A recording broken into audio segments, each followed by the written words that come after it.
in Switzerland, the lockdown started very early, way before the UK.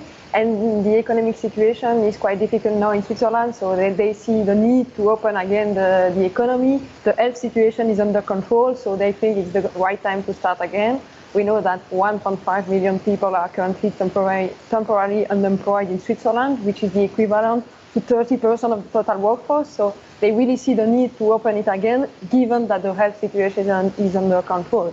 And that's the reason, I guess, why Switzerland is ahead of the curve right now. And in terms of the policy response, Switzerland has really done an excellent job. Their small business funding scheme has been branded a success, I think, by most economists. What was so efficient about the way this scheme was structured? Because we're really waiting to see whether these other schemes around the world will have the intended effect of helping small businesses in the way that Switzerland has actually seen.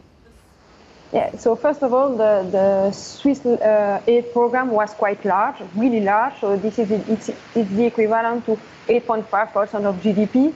And the reason that it's so large is because Switzerland has a significant advantage compared to other countries. It has a very low public debt and it has all the needs necessary to support business. So it was really quick to implement. And also they are really efficient in the way they structure the administrative task.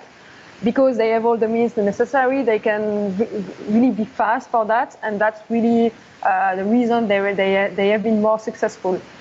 We know that the aid program right now is the largest ever in Switzerland, and that's allow small companies to be able to receive support from the government quite fast, because this is a large program and it can be even larger in some weeks. The government has already said that it will be larger. So it means that the means are there and they want to make it as successful as possible, and they manage to do it. What does this all mean for the Swiss franc? Because, you mentioned one of the key pillars to why this program was so successful, this small business funding scheme, is because they threw so much money at it. They're in a much stronger debt position going into this than many other European countries. We're still awaiting, real agreement from the European leaders when it comes to a coordinated fiscal response. So all of this suggests that there's going to be more upward pressure on the Swiss franc. What's your take?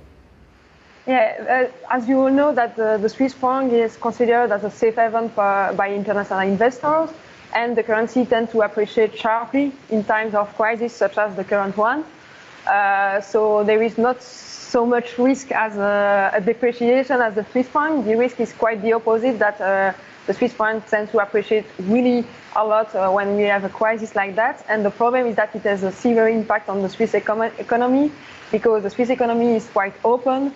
And it exports a lot, so 66% of GDP is exports in Switzerland to other countries such as the US and Germany and the other countries in the Eurozone, which means that, the Swiss francs tend to be strong those days. It's not good for the economy, and that's the reason why the Swiss National Bank is currently intervening a lot on the foreign exchange market to prevent the Swiss franc to appreciate too much.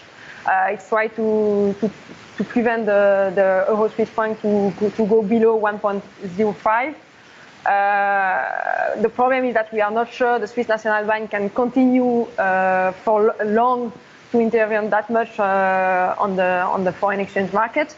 We know that Switzerland is on the US watching list for currency manipulation, which means that Switzerland could receive sanctions by the US if it intervenes too much on the foreign exchange market, which means that they may not be able to continue that program. And we know that if the Swiss franc appreciates too much, it will be really bad for the Swiss economy, and it could lead the Swiss economy to have a worse year than we can think of now. So it's a major risk for the economy, but for now it seems to be under control because the Swiss National Bank intervened a lot on the Swiss exchange, on the foreign exchange market.